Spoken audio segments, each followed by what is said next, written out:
My name is Neil Unruh, and welcome to the Bradenton Kiwanis Club. Please join me in reciting the pledge. Our invocation will be given by Dick Gross, and we will also sing My Country 'Tis of Thee.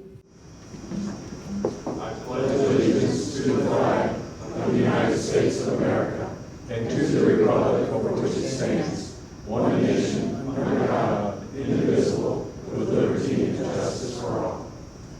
My country 'tis of thee, sweet land of liberty, of thee I sing.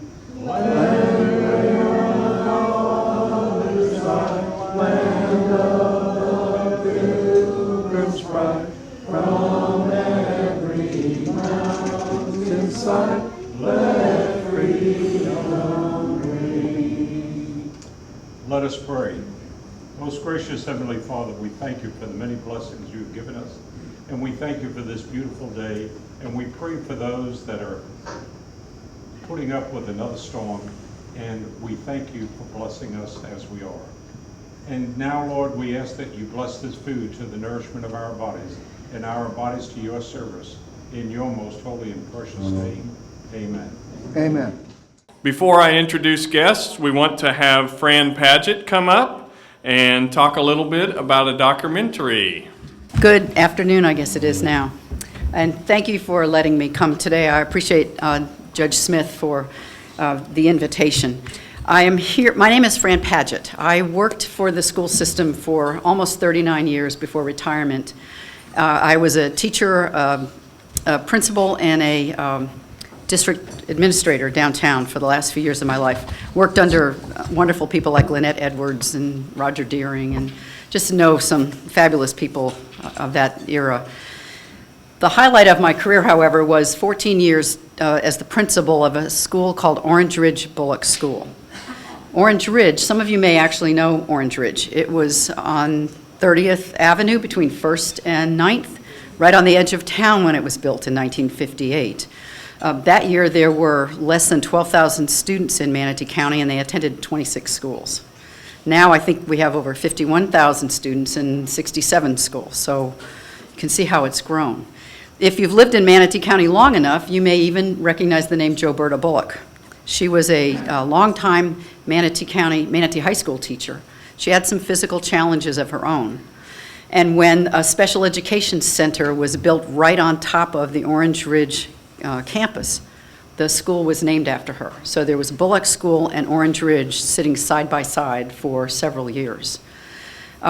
When that school closed in 2016, I understood the reasons why. The growth that's happening in Manatee County is all east and north, and our attention is on how to handle all that growth. I was looking at how do we preserve some of the history, what made that school so unique and so original. And so I worked with Charles at METV, and we began to collect some memories of the faculty, the teachers there. And one thing led to another, and the memories weren't just of how sweet it was to be there and how nice it was.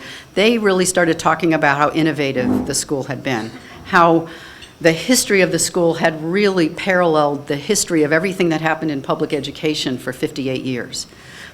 There were teachers still there at the school, for example, who had been teaching when schools desegregated in the 60s and 70s. There were teachers at that school that had been there when all of the special education laws came into effect. And now we were seeing children come to public education who had previously been denied schooling.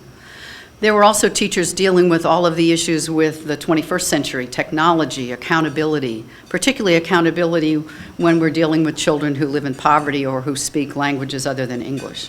So there was so much to tell about this school that this little tiny project turned into what we have today, which is a documentary film about the history of Orange Ridge Bullock School. The title is The Brightest Moment.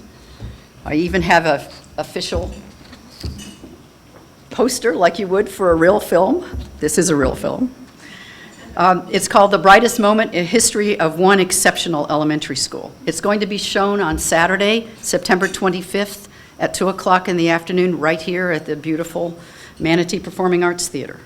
I'm hoping that the word will get out and that anyone who is interested in public education, has an affection for Orange Ridge Bullock or Manatee County Schools would like to attend.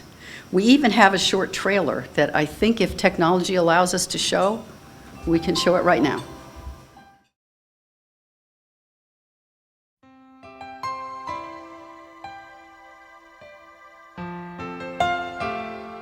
This is a story about an elementary school. On the outside, it's a common brick and mortar building. But inside, the rich history is compelling. First constructed in 1958 on the southern edge of a sleepy West Coast Florida town, surrounded by orange groves and horse pastures, Orange Ridge was never meant to be a roadmap for the evolution of public education in the United States. Yet that is what happened.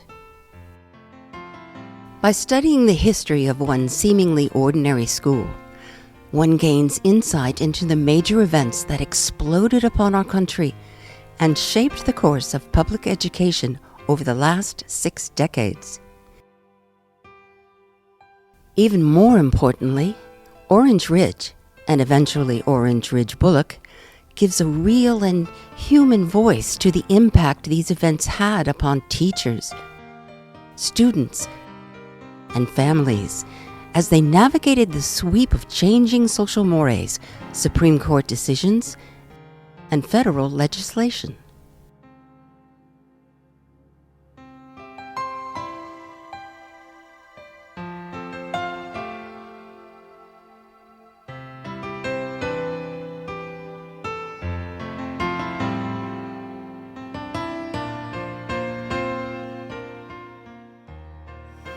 I hope that piqued your interest a little bit, and it might be something that you would like to do on a Saturday afternoon.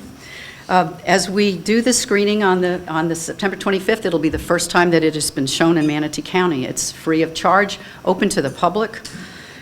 Seating is going to be limited because we're practicing social distancing and masks are mandatory. But I brought some invitations with me that I will leave on the back table. If anyone would like to come, there's information on how to contact me with an RSVP. We'd be delighted to have you there. I have one final thought before I go. We're all aware that these have been heavy times that we're living in these past couple of years. It has been especially challenging for teachers and their students and their parents. It's my hope that the brightest moment reminds us that we're made to deal with difficult times. We've been through them before with resilience and belief in our common purpose, and that I think we can do so again. I really hope that you'll be able to come to the screening on the 25th and see this interesting piece of Manatee County history. Thank you very much.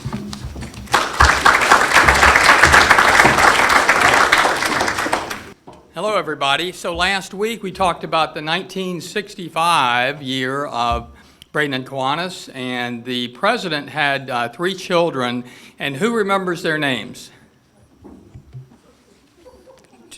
3 children. What were their names? One of them was here last week, so there you go. Who else can name the other 2? No? Okay. Well, let me ask a different question. After Fred Kushmer graduated from Bradenton High School, where did he go to college before he went in the Army? Boy, we're not doing too good, Jim, are we? Okay, so third question, and the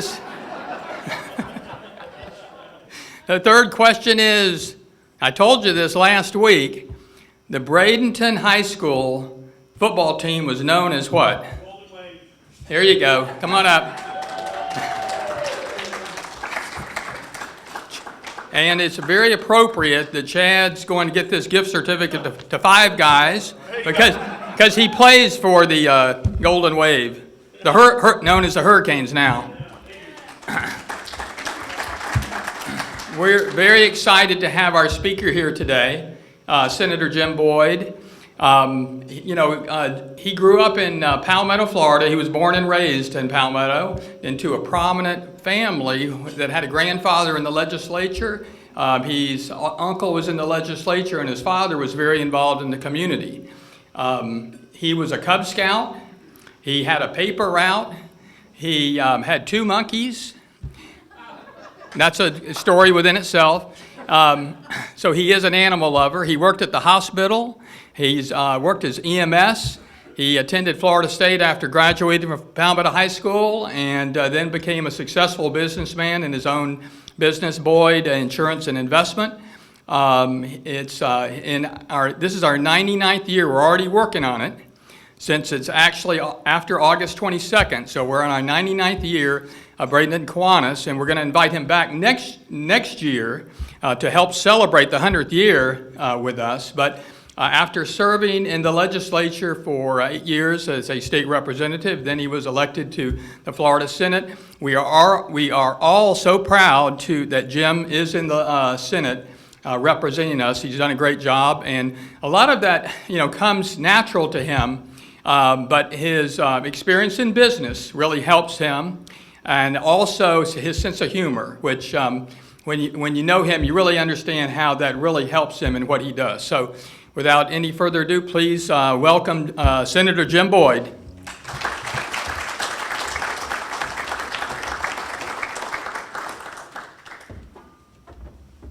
Thanks, Judge. I'm told I need to get really close to this mic so our friends on Zoom can hear, so I apologize if I'm blasting your eardrums out here.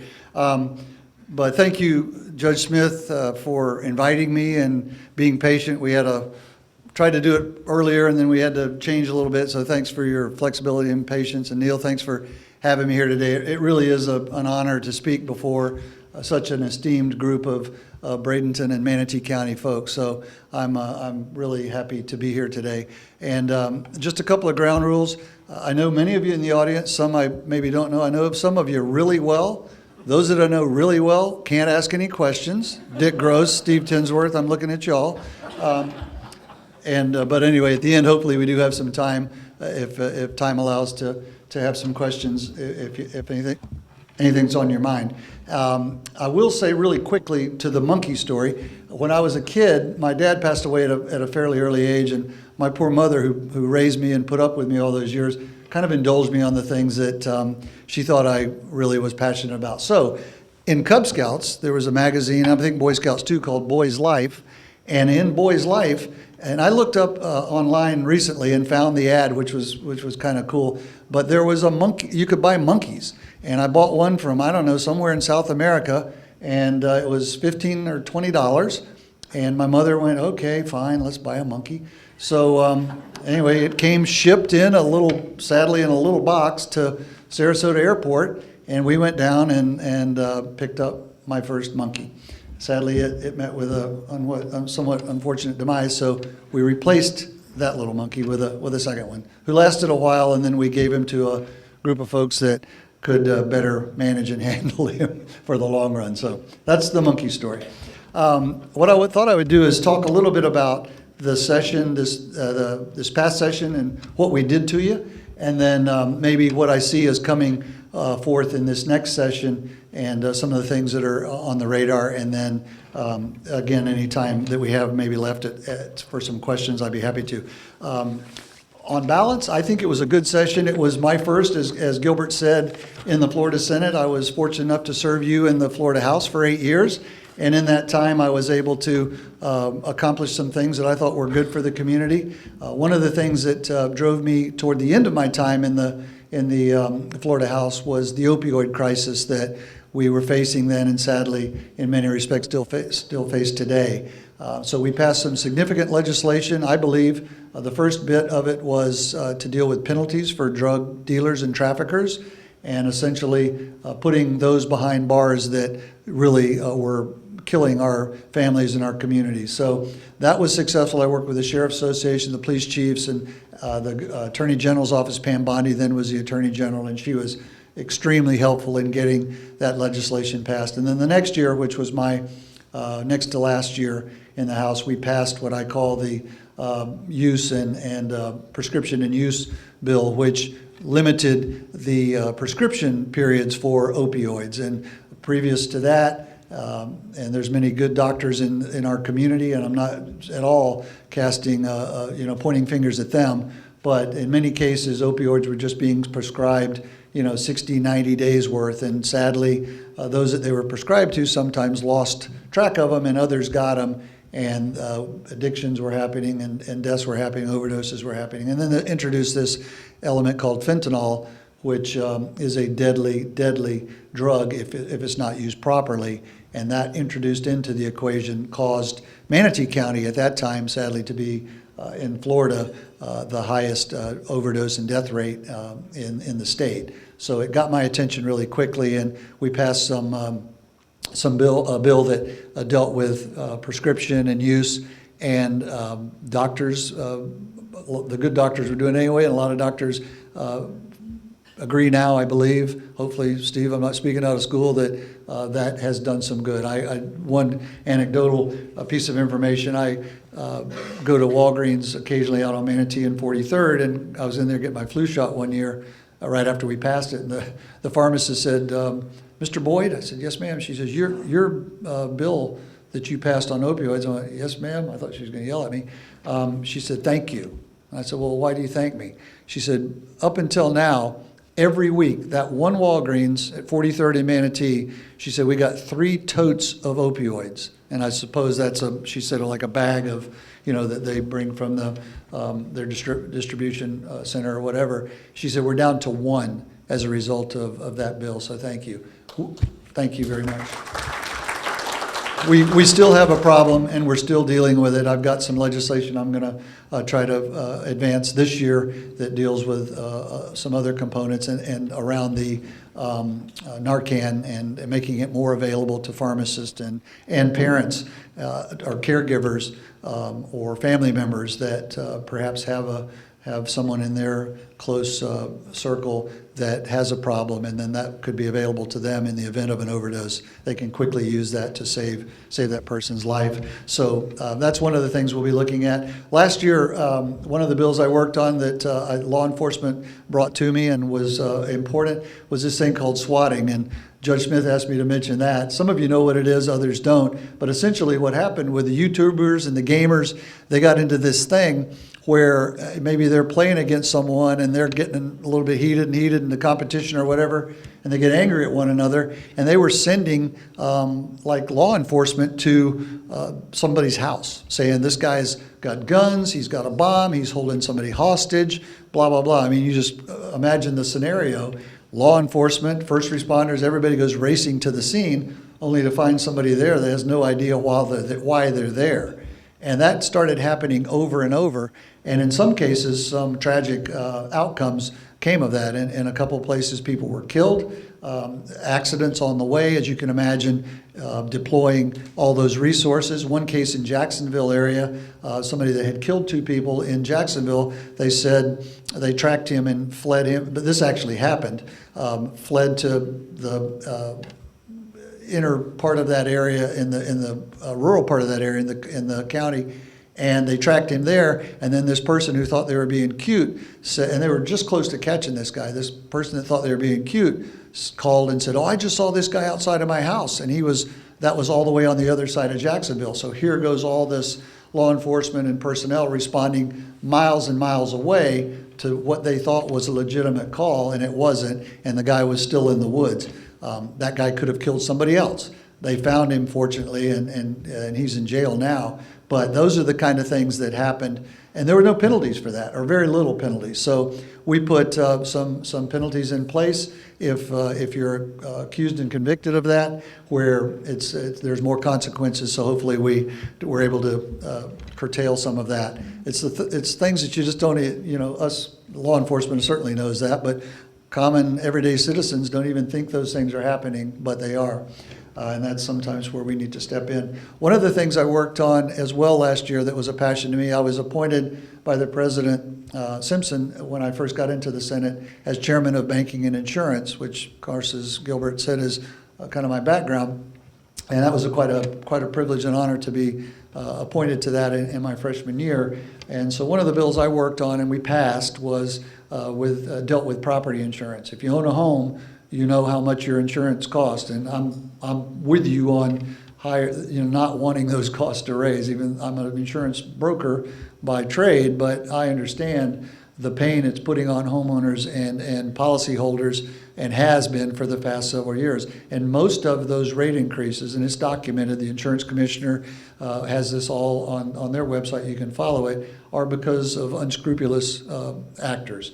And some rogue attorneys and some rogue roofing contractors got together, and they would essentially just carpet neighborhoods. And if we had a little storm or we had a little hail, in the central part of the state where there's more hail, they would say, let us get on your roof and do an inspection. And if there's anything wrong, we can get your insurance company to pay. And by the way, if you'll let us do that inspection, here's a $500 gift certificate for travel or for whatever to allow us the chance to get on your roof. Well, guess what? Every time they got on the roof, there was a problem, whether there really was or wasn't.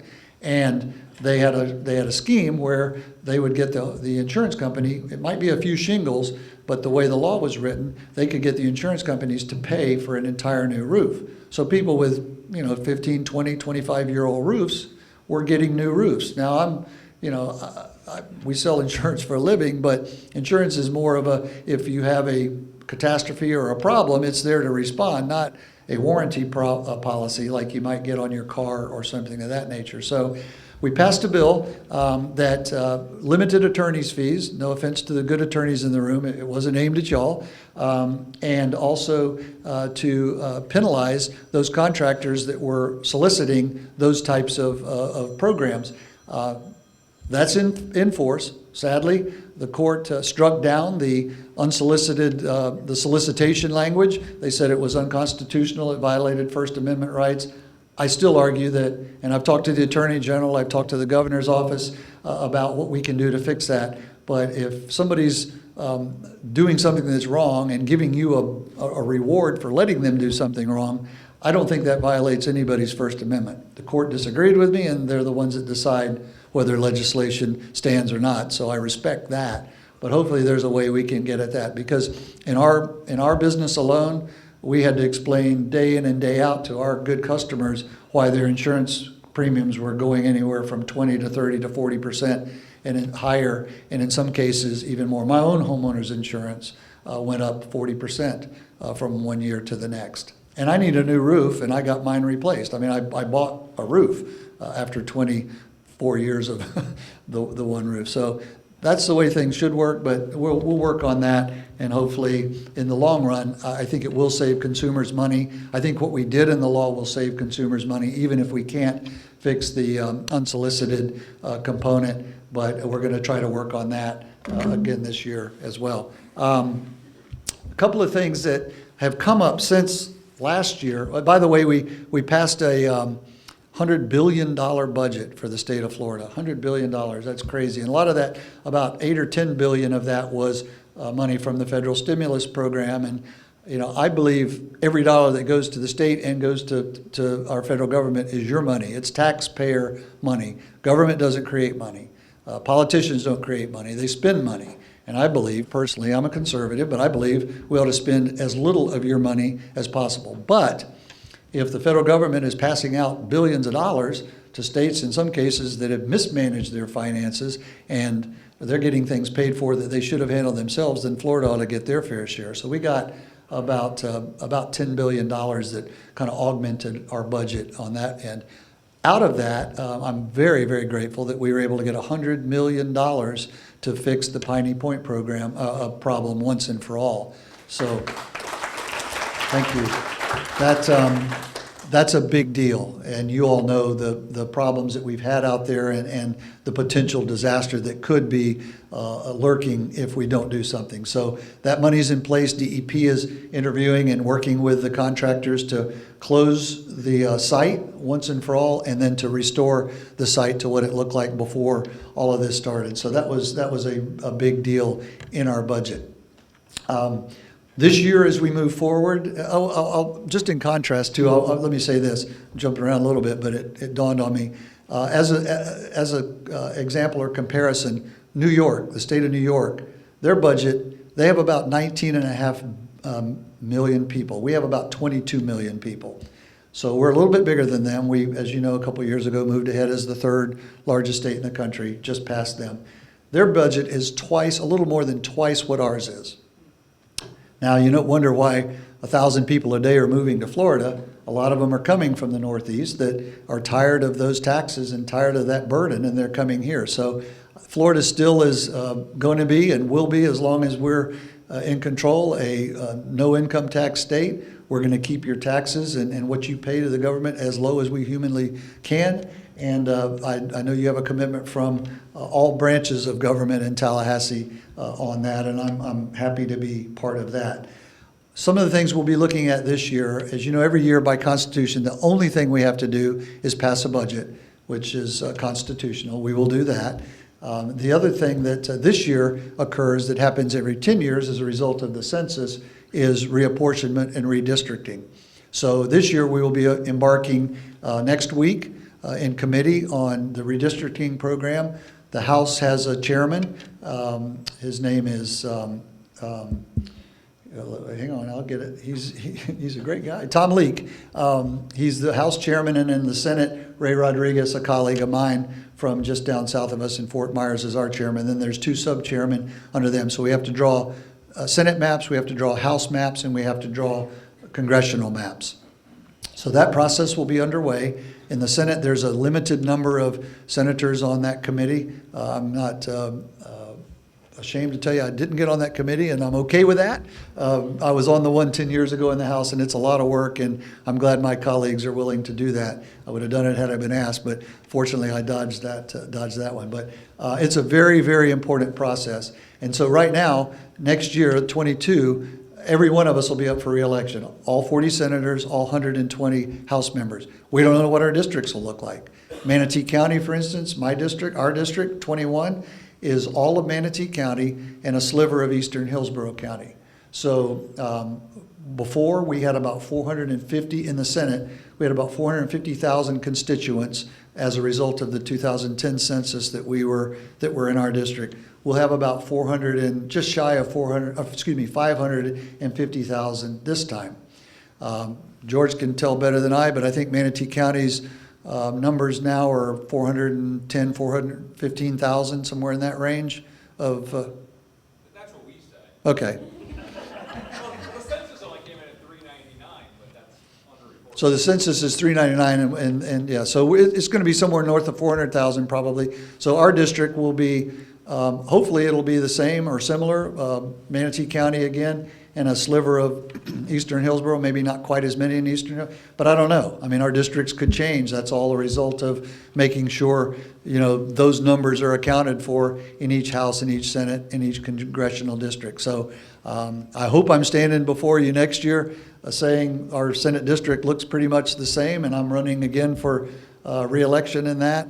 Some of us will get 2-year terms as a result of that, and some will get 4-year terms in the Senate. And the Senate, you know, we have 2 4-year terms normally, and the House has 4 2-year terms. As a result of this reapportionment, we all got 2 years this time, and then they do a drawing to see odd or even who gets 2 years and who gets 4 years. So the net of that is I could end up, instead of 8 years, with 10 years in the Senate if I'm fortunate enough to be reelected. I'm not lobbying for that. 8 years is plenty for me. I'll be a little bit older by then, so it might be time for somebody else if I'm lucky enough to be here running for reelection, that somebody else gets to do it. But that's what that looks like. So that's those are the two main things that are going to take a lot of the air out of the room in Tallahassee this year. And sadly, that reapportionment process is a fight. It shouldn't be. We have to be transparent, we have to be constitutional, we have to abide by the Constitution, which we think we do, but they're already lining up, yelling and screaming at, I'm a Republican, I'm not ashamed of that, I've got a lot of good Democrat friends too, but they're yelling at us that you're going to be unfair, you're going to not write maps appropriately, and we haven't even started yet. So let's start the process and let's work together to try to do the right thing, which is follow the Constitution. And I know my colleagues in the Senate are 110% committed to that. So that'll be something you'll hear a lot about and read a lot about. The other thing, sadly, the Surfside tragedy in the south part of Florida. And there's no way to describe that horrible, horrible event and make light of it. But as a result of that, I expect there's going to be a lot of attention with legislation of different sorts and different kinds to address that problem. We need to address those problems that do occur. My goal, and some of it will come before my committee in insurance and banking, is to not have a patchwork of regulatory standards across the state. So, depending on where you are, what you're doing, you have different rules and different regulations. I hope we can all come together and pass something meaningful that gets at that problem, and hopefully nothing like that would ever happen again. So that'll be gaining a lot of attention, I think, this coming year, and it should. I mean, we should deal with that, and I think that's our job as legislators to make sure that we protect those that need to be protected. And every time I think about that, it just breaks my heart, because you just can't imagine the horror and the tragedy of going through that and being in there, and then the families and the friends and the loved ones that have had to deal with that since then. So that's a very, very important task that I think we'll take on this next year. I try to wrap up a few different things. One of the things the Senate is passionate about, and our leadership, Wilton Simpson, and then the president coming after him, Kathleen Pasadomo, children and families, and the system to protect them. There was some great legislation passed this past year by my friend in Seminole County, Jason Broder, who dealt with a lot of that. And I've got a lot of details. I won't go into those, but that's an area that the Senate is very passionate about. As well, my friend Kathleen Pasadomo, she's from Naples, and she'll be the Senate president next year, November of 22. Elderly is a big hot button for her, and protecting elderly and the vulnerable among us. And we all know what some of those things look like, and what has happened to some of our loved ones and our grandparents and uncles and aunts, and those of us that are getting older. A lot of opportunity for abuse in a variety of ways: financial, physical, mental, the whole gambit. So those will be things that we'll be looking at, and I think taken very seriously in the Senate. One of the things that is obviously important to us, and I mentioned Piney Point, is the water in our environment. And I can tell you, I've got 2 or 3, I believe, really cool things that I'm working on for this area that will protect our environment and protect our waterfronts. My friend, and many of your friends, Ed Childs, he's everybody probably knows Ed. His dad and my uncle served in the legislature together, and we've just been friends of theirs for a long time. Ed and I are working together. He's been working on a long time, and brought me in from a legislative standpoint to work on the clam program and some clam mitigation work that we're doing. And we've talked with DEP and talked to the governor's office. They're all on board, and so we hope to be rolling out some things there, as well as with CCA and Ed and some others, seagrass mitigation, seagrass renourishment programs. And one of them is right off of Port Manatee at Manberty Key. If you're familiar with that area, it's that little island that's out there. And there's a seagrass program that CCA and others want to implement there to kind of restore seagrass. And as most of you know, because you live here and you love the water like we do, clams, seagrass, all of those things help restore the quality of water, and as well, in some respects, fight the red tide. So those are all important, I think, things for us along the coast, and that with as much water as we have from the rivers and the bays and the estuaries on out to the Gulf. So those are a couple things we're working on. We're working on a little project in the Terracea Bay area that I'm not at liberty to talk a whole lot about yet because it's kind of underway, but I think I'm really excited about it, and I think you will be too when we hopefully can roll that out as something that's going to be very good for our community and for this part of Florida, and kind of keeping this part of Florida looking a lot like it does right now. So that'll be some things that over the next couple of months, hopefully we'll be able to talk a little more about, and I'm looking forward to that. So I guess there's other things we could talk about, but I know you're short, probably a little bit on time. I don't know if there's anything, Judge, you wanted me to hit that I didn't, but I'll be happy to, any of those, or I'll be happy to answer any questions if we have time, or if they're really tough questions. Neil Spiritus volunteered to help me answer those. The real monkey story is on at 10 tonight, is that right? It's on at 10. It's right after Judge Smith's 48-hour special, 48-hour mystery. Anybody have any questions that are, yes, sir? Hey, Jim. Hey, man. Senator, what do you see for transportation funding for not only Florida but Manatee County in the upcoming year? You alluded to all the people coming down from the north and our infrastructure problems we have. What do you see next year? Yeah, I don't know the budget right now, total budget, but we are trying to grab some dollars for this area. There are a couple of work projects that are already scheduled and underway, or will be underway. In the big picture, some of the money that we got from the federal government, I think, helps us in the infrastructure. As you know, across the country, infrastructure is a big deal, and it is in Florida. So the Transportation Secretary, I'm supposed to meet with him in a couple of weeks to kind of hear what he's got in mind for this area, and I can probably give you a little more of an update after that, but also projects that we elevate to them as well are important. And there's some that we've definitely talked about, and I know the Green Bridge thing is still a bit of a problem. We've got, we tried to fix a little bit of it with the extra lane. That didn't totally solve the problem. If you drive from north part of the county here to Bradenton in the mornings, you see, and sometimes even the opposite traffic on the way out in the afternoon that we need to deal with. The interstate is still under lots of review and consideration as to how we can expand and improve that in some areas of the state. That's going on, and we'll continue to look south of us. There's a couple of nice projects south of us that when I was in the House, we got funded, and now they're starting to come to fruition. So it is an important item. I don't have a list of things I can tell you that are happening right now or will, but I can certainly get that to you as we develop them. Yes, sir. You're one of the ones that couldn't ask me any questions, Dave, but go ahead. Piney Point, is there any kind of a time frame on getting that wrapped up or not? Yeah, so it's a work in progress. The line of thought right now, and we've collaborated with our friends at the County Commission, and DEP certainly is kind of running the show.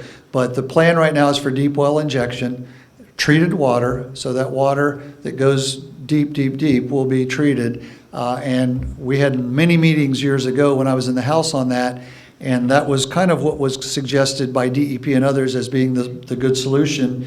There was some concern with the aquifer, but I'm not a scientist, but I read a lot of data, I read a lot of reports, I talked to a lot of experts, and that water goes so far down below the boulder rock and the like, and there have been wells all over the country. We've got, I don't know, 75 or 100 in Florida deep well injections. One's at Tropicana, actually. There's never been an exception where one of those has come back and intruded above the boulder rock and up into the aquifer. So I'm confident that that's going to eliminate the water problem. In the meantime, they're still trucking water out of there, and they're also piping some water out to waste treatment plant that is close by that can handle it. But a lot of it's going to have to be treated and go down deep, and then the property will be restored to fill up those pits hopefully, and never to be used for similar purposes again. The other thing that's a requirement that I talk, and Will Robinson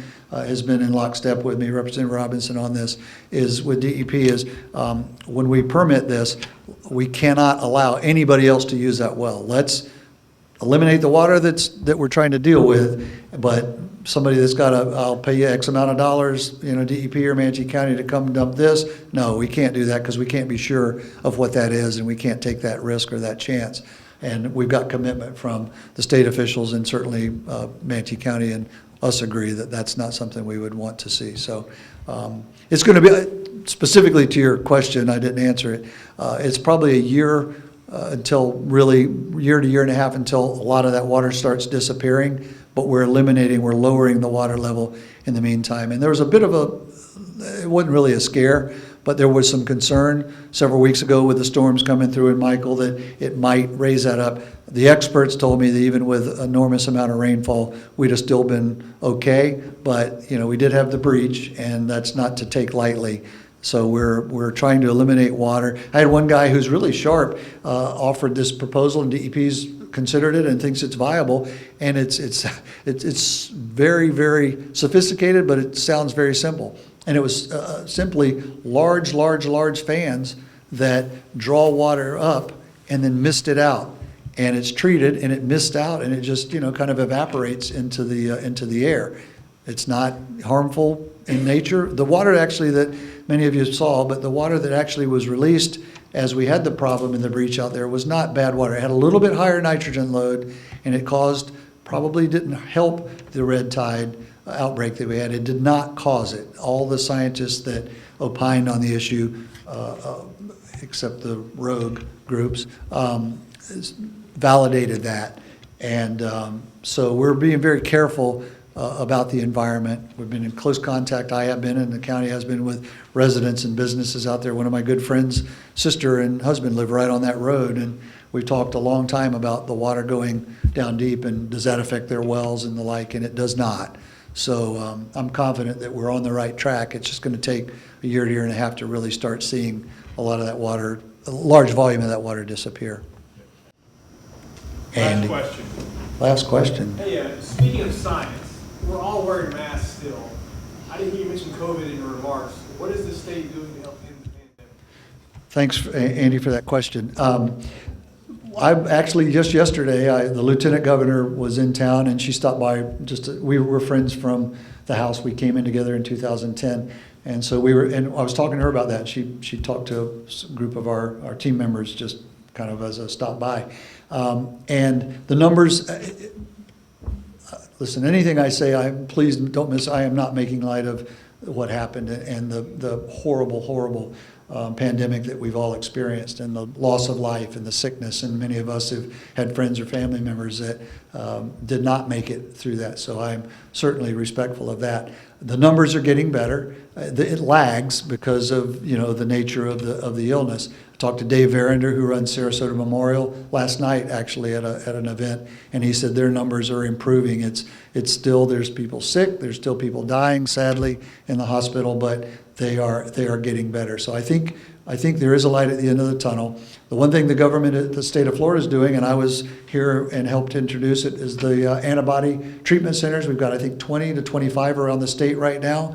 The one at Manatee Memorial in the old ER they're loaded every day with people. If you know anybody that has been recently tested positive for COVID, send them to that clinic. There's no cost, and it saves lives. If you get further into the disease, or into the virus or the illness, it's probably too late.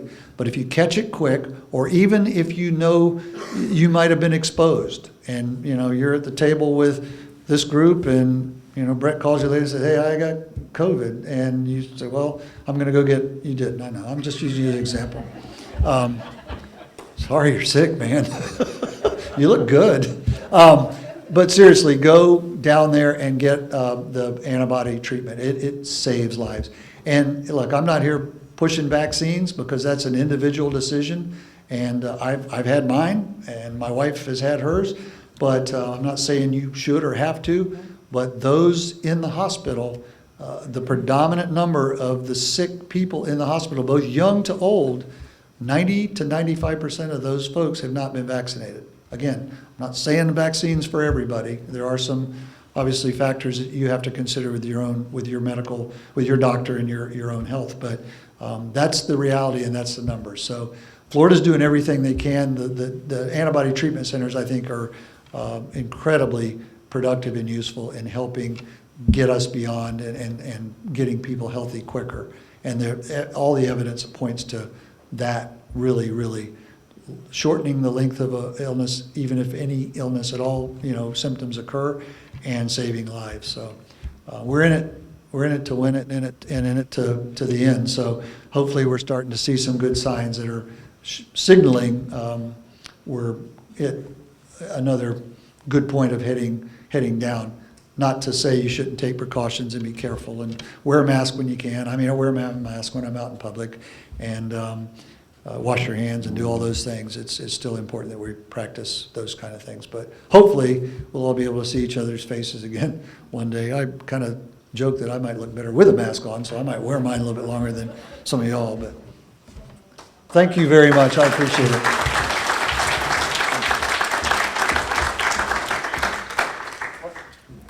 And of course, the traditional golden ruler is not up here, so we will find one and we will get it to you afterwards. All right. Sorry about your luck. All right, thanks, Jim. Thank you. Great program today. We look forward to seeing you all next week when we have Wreaths Across America giving a presentation. We look forward to having a safe and healthy week for everybody, so we'll see you next week. Thank you.